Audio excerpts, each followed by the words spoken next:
What is up, my tater tots? Mosh Potatoes here, and I don't usually do commentaries like this, but I really wanted to talk about the new Call of Duty coming out this year, so I decided to make a video about it. This is going to be my thoughts on the next game and the future of the franchise. First and foremost, Call of Duty Ghost 2 is not the next game. A lot of people think it is.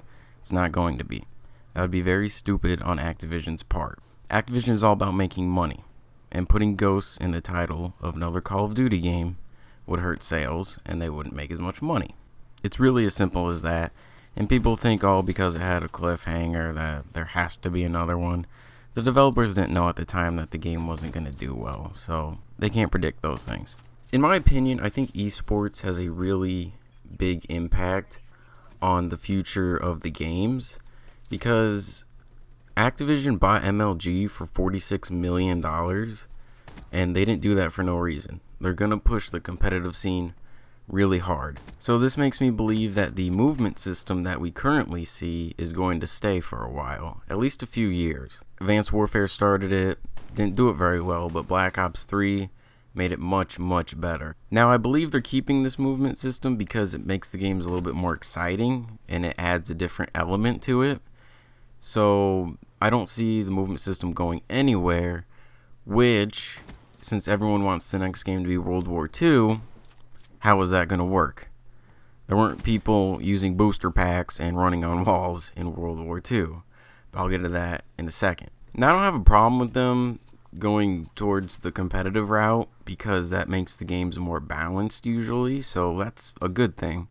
I also don't see a World War II game being played competitively just because there's a lack of weapons. I mean, there's only so many guns you can bring in from World War II and before, whereas in a futuristic game, you're basically unlimited in what you can do. You can bring in modern guns, you can make up future guns, you can bring in any weapons from the past. So there's a lot more you can do with futuristic games.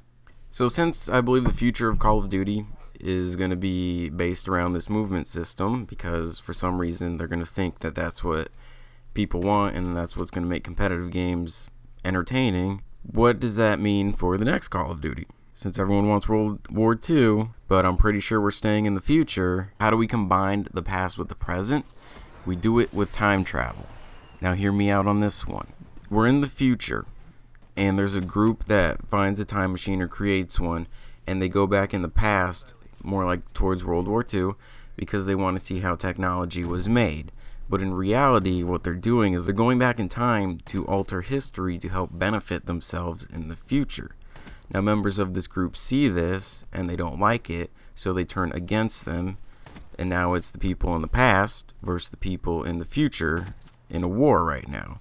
Now, the reason this is significant is because you can take the movement system from the future, the booster pack, and the wall running, and add it to the past now. You have World War II weapons and future weapons, and you can have World War II style maps and future maps, and that's what would make the game more exciting. And with a story involving time travel, there's so many things you can do with that. So, since the people that were a part of the future group saw the bad thing and joined the past group, they would be called renegades, because that's what a renegade is. The definition of a renegade is a person who leaves one group, religion, etc., and joins another that opposes it. I think the next Call of Duty could be called Call of Duty Renegades, because that would make sense. Say the past people and the renegades defeat the future people from altering history. The renegades go back to the future, and then if you want a sequel, they could be like, well, we killed these people, but we didn't stop them from being born. So then it could be like the show Lost, and they're like, we have to go back. Boom, game ends. Now you're ready to be set up for the next one. They go back in the past again. Now they have to stop the bad people from being born in the first place. So that's your whole second game story. And then the third game's kind of up in the air. I mean, the people could be stuck in the past and they need to get back to the future, because if they're in the past when they're born themselves, then that could cause problems. So, I mean, it could be crazy. Anyways, that is my thoughts on Call of Duty 2016 and the future. And I hope you guys enjoyed the video, and I'll talk to you guys later. See ya.